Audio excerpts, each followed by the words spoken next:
Hello दोस्तों, कैसे हैं सभी लोग। दोस्तों कैसी चल रही है DSSS special education section B की तैयारी। दोस्तों तो आज भी दोस्तों कुछ क्वेश्चन सीरीज लेकर आए हैं जो कि बहुत ही ज्यादा मोस्ट इंपोर्टेंट क्वेश्चन है एग्जाम के लिए। तो दोस्तों आज का क्वेश्चन सीरीज रहेगा हमारा 281 से 300 तक, यानी कि 281 से 300 तक। आज भी हम 20 प्रश्नों पर बात करने वाले हैं, जैसे कि लास्ट की वीडियो में कर रहे हैं। दोस्तों लास्ट की वीडियो जो 2 या 3 वीडियो मैंने आपसे पिछली क्लास अपलोड की है, बहुत ही ज्यादा मोस्ट इंपोर्टेंट है। उससे ही रिलेटेड आज भी हमें 20 प्रश्न देखने को मिलेंगे और उसमें देखिए कितने अच्छे अच्छे पॉइंट्स आपको देखने को मिलेंगे, जो कि हर एक डिसेबिलिटी आपको क्लियर होगी, उसका एक एक कॉन्सेप्ट आपको क्लियर हो रहा है। ठीक है दोस्तों, तो चलिए स्टार्ट करते हैं। 281 सबसे पहला प्रश्न देखिए आज का 281 यानी कि 281 प्रश्न नंबर। वह आनुवंशिक विकार जो ट्राइसोमी 21 के नाम से जाना जाता है। क्या ये प्रश्न आपने कभी पहले देखा, ना सुना होगा, ना देखा होगा, ना ही किसी यूट्यूब चैनल पे कोई भी व्यक्ति इस तरीके के प्रश्न बनाया। दोस्तों बहुत ही ज्यादा मोस्ट इंपोर्टेंट है, तो आप एक कॉपी और पेन ले लीजिए और नोट करते रहिए हर एक शब्द को। वह आनुवंशिक विकार जेनेटिक डिसऑर्डर जो ट्राइसोमी 21 के नाम से जाना जाता है। ट्राइसोमी क्या है? त्रिगुणी सूत्री विकार। ठीक है, अब ये इसमें देखिए दोस्तों, पहले तो उस विकार का नाम जान लेते हैं कि आनुवंशिक विकार जो ट्राइसोमी 21 के नाम से जाना जाता है उसे कहते हैं डाउन सिंड्रोम।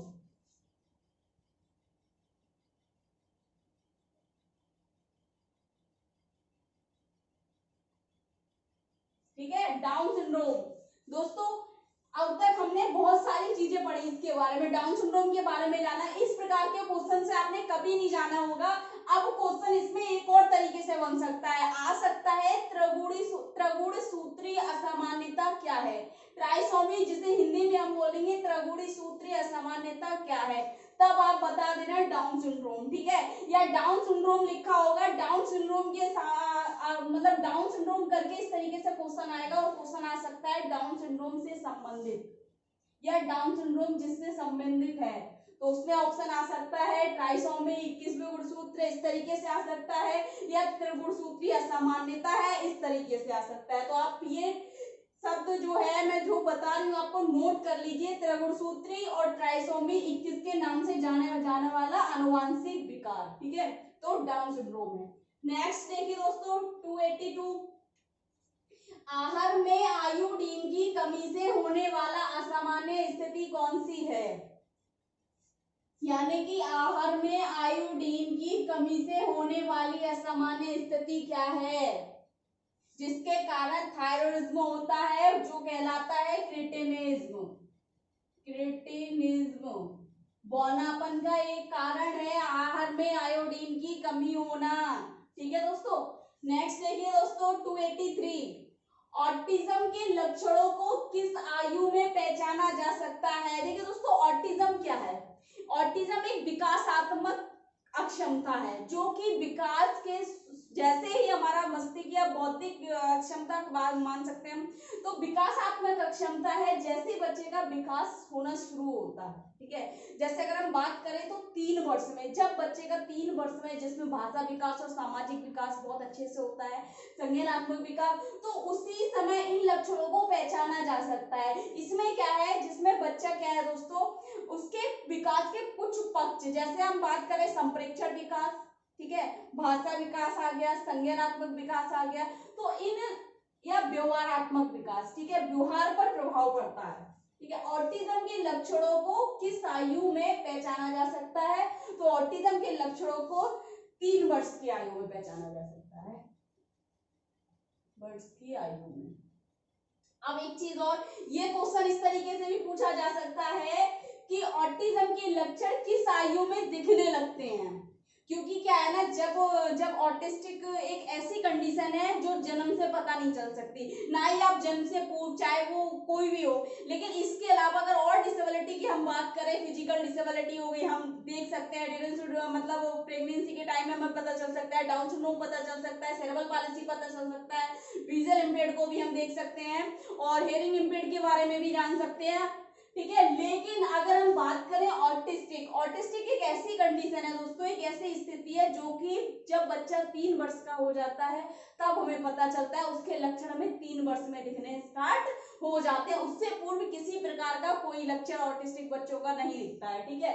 तो इसका क्या है दोस्तों, 3 वर्ष की आयु में ऑटिस्टिक बच्चों के लक्षणों को पहचाना जा सकता है। उसके बाद नेक्स्ट देखिए 284, अत्यधिक लार यानी कि ड्रूलिंग, लार को बोलते हैं हम ड्रूल करना, ड्रूलिंग हो रही है, ठीक है। अत्यधिक लार, ड्रूलिंग और निगलने की समस्या किस अक्षमता के लक्षण है, यानी कि बहुत ज्यादा ड्रूलिंग होना, निगलने यानी कि सकिंग की समस्या होना, सक नहीं कर पा रहा है, निगल नहीं पा रहा है, तो किस अक्षमता से संबंधित है।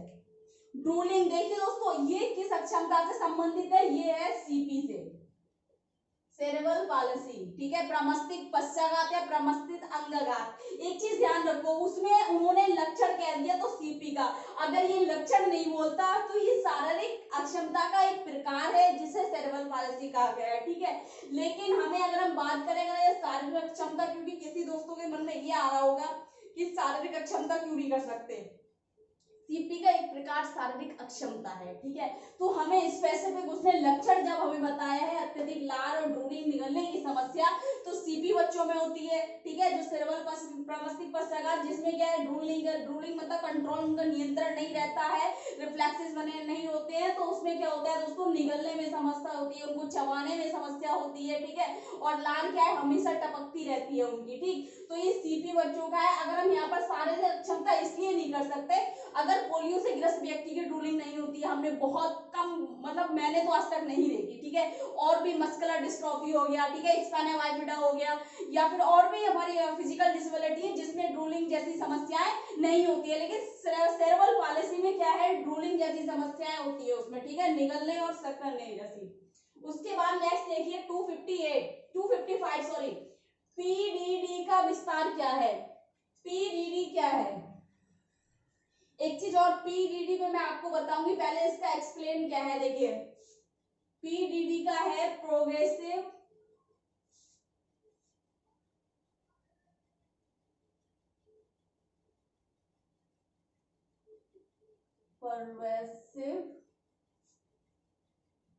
डेवलपमेंटल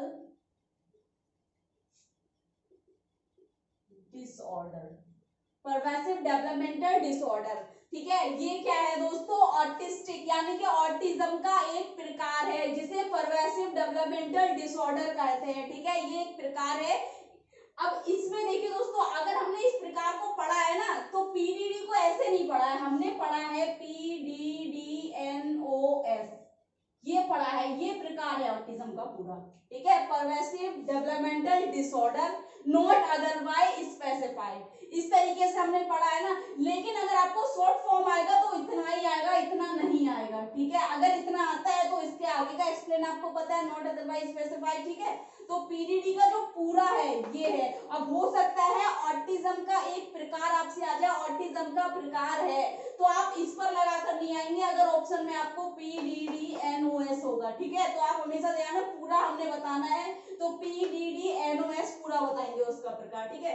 नेक्स्ट देखिए 286, मस्तिष्क के विकास के दौरान होने वाला वह विकार जो व्यक्ति के सामाजिक व्यवहार एवं संप्रेषण को प्रभावित करता है। अब देखिए, मस्तिष्क के विकास के दौरान होने वाला वह विकार जो व्यक्ति के सामाजिक व्यवहार और संप्रेषण को प्रभावित करता है, वह विकार है ऑटिज्म। क्वेश्चन आ जाएगा ऑटिज्म क्या है, इस तरीके से भी आ सकता है, लाइन में देख लीजिए, मस्तिष्क के विकास के दौरान होने वाला वह विकार, दो शब्दों को याद रखो, सामाजिक व्यवहार और संप्रेषण को प्रभावित करता है, क्या है, ऑटिज्म, यानी कि स्वैलिंगता कहलाता है। नेक्स्ट देखिए 287, विद्यार्थियों द्वारा प्रश्न पूछना क्या संकेत करता है, यानी कि विद्यार्थियों द्वारा प्रश्न पूछना किस ओर संकेत करता है या संकेत करता है या क्या दर्शाता है। तो अगर विद्यार्थी प्रश्न पूछ रहा है, इसका मतलब शिक्षक द्वारा जो शैक्षणिक कार्यक्रम या शिक्षण चल रहा है वह क्या है, एक अभिप्रेरित शिक्षण है। तो अभिप्रेरित शिक्षण की ओर संकेत करता है। ठीक, उसके बाद नेक्स्ट देखिए 288 विद्यार्थियों के सीखने में जो रिक्तियां रह जाती हैं उनके निदान के बाद क्या करना चाहिए। जैसे कि दोस्तों कोई भी शैक्षणिक कार्यक्रम हमने किया, मान लीजिए आईपी हम बच्चों के साथ कर रहे हैं, उसके बाद हमने क्या करा, उसके बाद जब आईपी करा उनको प्रशिक्षण दिया, ठीक है, प्रशिक्षण देने के बाद हमने मूल्यांकन किया, यानी कि मूल्यांकन किया हमने उनकी रिक्तियों को जाना, ठीक है, मूल्यांकन करने के बाद हमने क्या किया, उनका निदान करा, उनकी जो रिक्तियां रह गई हैं, जो नहीं सीख पाए या क्यों नहीं सीख पाए, कारण क्या है, निदान का मतलब होता है दोस्तों पहचान करना, ठीक है, हमने उसका पहचान किया। अब उसके बाद क्या कार्य किया जाना चाहिए ताकि बच्चे सीख सके, ठीक है, जो रिक्तियां रह गई है उनको उनकी पूर्ति की जा सके। उसके बाद हमें करना चाहिए समुचित उपचारात्मक कार्य, समुचित उपचारात्मक कार्य, ठीक, नोट करते जाइए दोस्तों। उसके बाद देखिए 289 सबसे अधिक गहन और जटिल सामाजिकरण किस अवस्था के दौरान होता है। ये क्वेश्चन हमने सीटेट में भी देखा, यूपी टेट में भी देखा, और हमने सीटेट यूपी टेट जितने भी टेट हमारे सब में देखा है, ठीक है, और ये डीएसएसबी में भी पूछा जा रहा है, ठीक है, तो बहुत ही ज्यादा इजी क्वेश्चन है, डीएड में भी देखा होगा, ठीक है, तो ये बहुत ही ज्यादा इजी है, सभी को पता होना चाहिए किशोरावस्था में।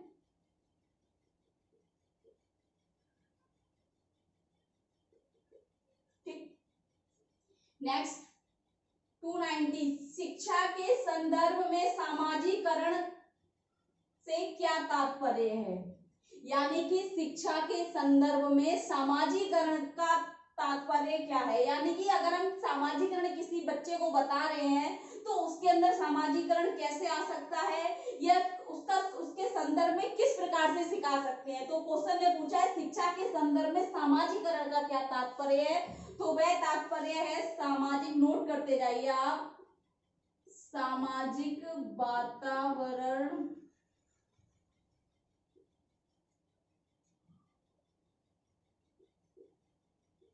सामाजिक वातावरण में अनुकूलन और समायोजन।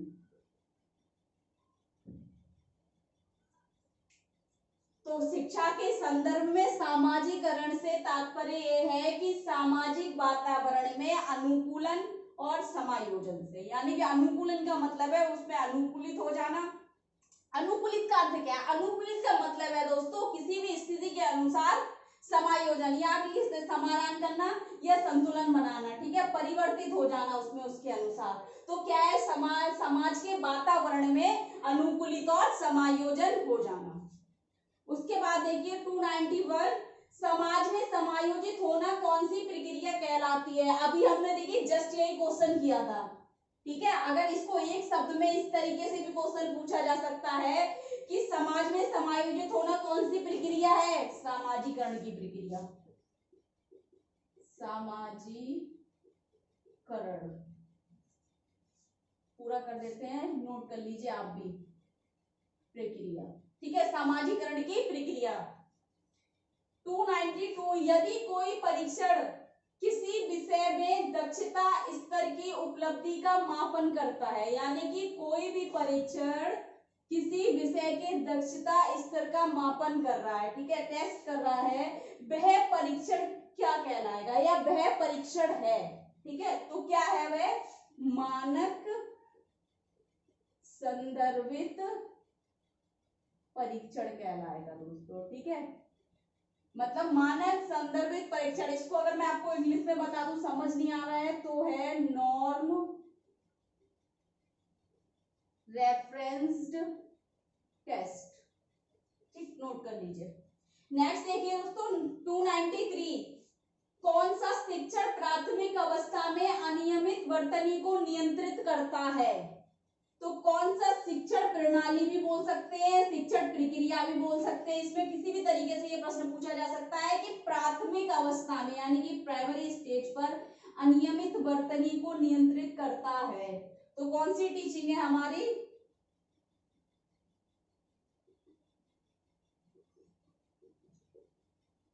लिंग्विस्टिक टीचिंग, लिंग्विस्टिक टीचिंग, ठीक है, लिंग्विस्टिक टीचिंग। उसके बाद नेक्स्ट देखिए 294, सेप्टिमिया किससे संबंधित है? सेप्टिमिया किससे संबंधित है? तो ये क्या है? रक्त संक्रमण से, रक्त में संक्रमण।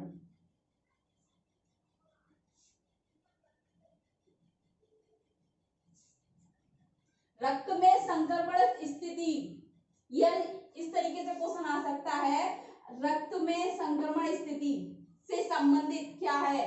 तो सेप्टिसीमिया, ठीक। या इस तरीके से पूछा जा सकता है, सेप्टिसीमिया के कारण क्या होता है? सेप्टिसीमिया का कारण है रक्त में संक्रमण, या रक्त में संक्रमण किसका कारण है? तो सेप्टिसीमिया। नोट कर लीजिए, ये आपको बट बहुत ही ज्यादा नया और पहली बार ही आपने सुना होगा, इसको देख लीजिए, हो सकता है क्वेश्चन, क्योंकि अब से पहले भी मैंने जितने भी पेपर देखे आपके, सब में ज्यादातर ऐसे ऐसे वर्ड्स आ रहे हैं आपको जो आपने कभी सुने भी नहीं होंगे। तो दोस्तों इन वर्ड्सों को आप नोट करते जाइए ताकि दिक्कत ना हो, ठीक है।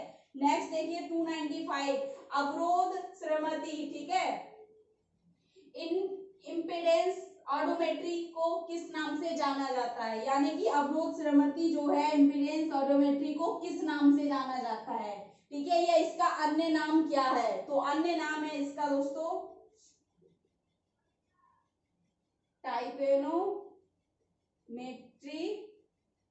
स्क्रीनिंग, टाइपेनोमेट्री स्क्रीनिंग के नाम से भी जाना जाता है, ठीक। नेक्स्ट देखिए दोस्तों 296, सृजनात्मक बच्चों की पहचान करने के लिए सर्वाधिक उपयुक्त क्या होगा? अगर हम सृजनात्मक बच्चों का क्या कर रहे हैं, यहाँ पर पहचान करनी है हमें कि किन बच्चों में बहुत ज्यादा क्यूरियोसिटी पाई जाती है, ठीक है। सृजनात्मक बच्चों की हमें अगर पहचान करनी है, अब एक चीज देखिए दोस्तों, सृजनात्मक बच्चों की, जो कि एक हमारी मिक्स्ड क्लास है या कक्षा है, जिसमें क्या है, सृजनात्मक भी बच्चे होंगे और प्रतिभाशाली बच्चे भी होंगे। तो दोस्तों हमें केवल सृजनात्मक बच्चों की करनी है, तो उसमें क्या करेंगे, सृजनात्मक बच्चों की पहचान करने के लिए सर्वाधिक उपयुक्त क्या होगा या उपयुक्त तरीका क्या होगा? इस तरीके से क्वेश्चन बन सकता है। तो बच्चों का विस्तृत रूप से अवलोकन करना। विस्तृत रूप का मतलब हो गया दोस्तों, यहाँ पर जब विस्तृत की बात आ जाती है तो उन सभी क्रियाओं का हो गया जो शैक्षिक और शैक्षणिक क्रियाओं से संबंधित है, ठीक है। विस्तृत का मतलब होता है व्यापक, फैला हुआ और सहसंबंध, ठीक है। तो सहसंबंध का मतलब हो गया शैक्षणिक क्रियाओं से अलग शैक्षणिक क्रिया होगा, जैसे हमारा आर्ट एंड क्राफ्ट हो गया, पेंटिंग हो गया, ठीक है, उन सभी चीजों का अवलोकन करना। नेक्स्ट देखिए दोस्तों 297, प्रत्येक बालक के अनुसार विभिन्न प्रकार की शिक्षा के अवसर की समानता क्या दर्शाती है? यानी कि प्रत्येक बालक के अनुसार विभिन्न प्रकार की शिक्षा के अवसर, जब हम क्या करते हैं कि प्रत्येक बच्चे के, जैसे कि हम सभी जानते हैं कि प्रत्येक बच्चा क्या है, बालक भिन्न है, प्रत्येक विद्यार्थी भिन्न है, एक दूसरे के विकास की दर में, सोच में, अभिवृद्धि में, किसमें, शारीरिक रूप में, हर प्रकार से क्या होता है, भिन्न होता है। सबका अधिगम शैली भी भिन्न होती है, यानी कि लर्निंग ऑफ स्टाइल भी सबकी डिफरेंस होती है। तो दोस्तों प्रत्येक बालक के अनुसार विभिन्न प्रकार की शिक्षण यानी कि डिफरेंट टीचिंग कराना, उनके अवसर की समानता क्या दर्शाती है? तो दर्शाती है दोस्तों समान शैक्षिक अवसर, समान शैक्षिक अवसर। अब प्रश्न आपको इस तरीके से पूछा जा सकता है, समान शैक्षिक अवसर से संबंधित कौन सा कथन है?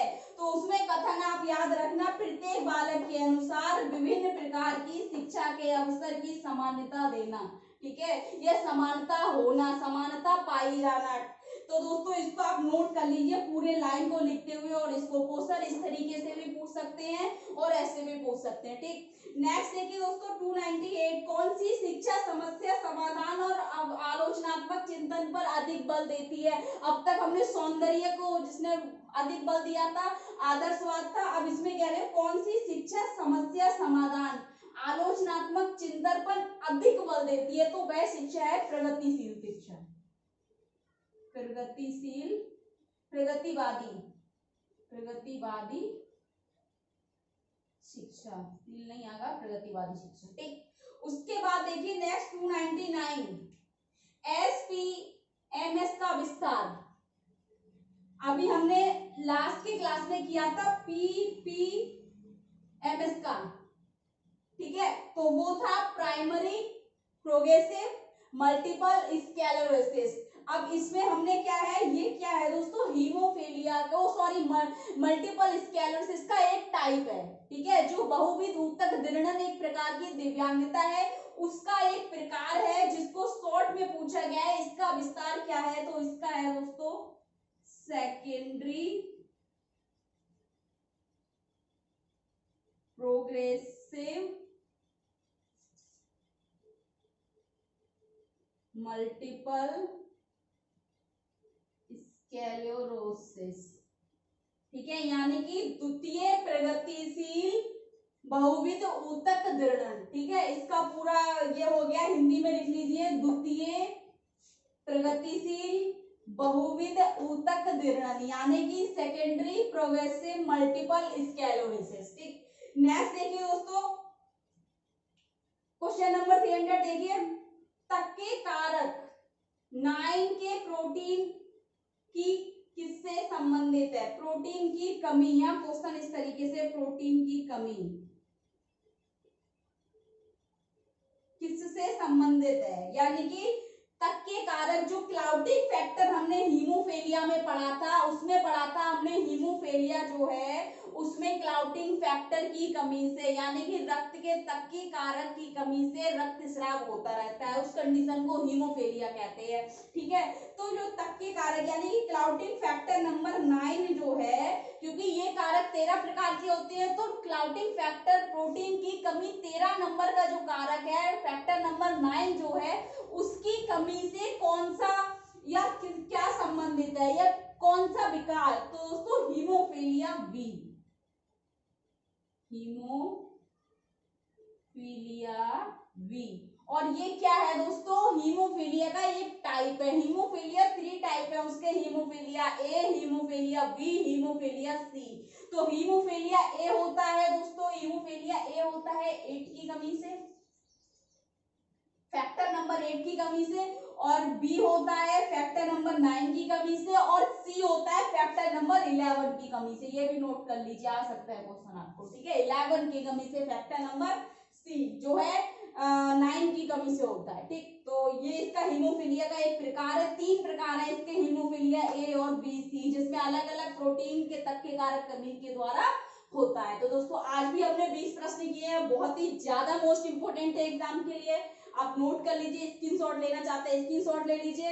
अगर कुछ समझ नहीं आ रहा है, कुछ गलत लग रहा है, कुछ सजेस्ट करना है, और आपको कुछ पूछना है, कोई क्वेश्चन है, तो कमेंट बॉक्स में जाके कमेंट करें, ज्यादा से ज्यादा वीडियो लाइक करें, चैनल को सब्सक्राइब करें, बेल आइकन को प्रेस कर दें और शेयर करते रहे दोस्तों ज्यादा से ज्यादा। Thank you so much.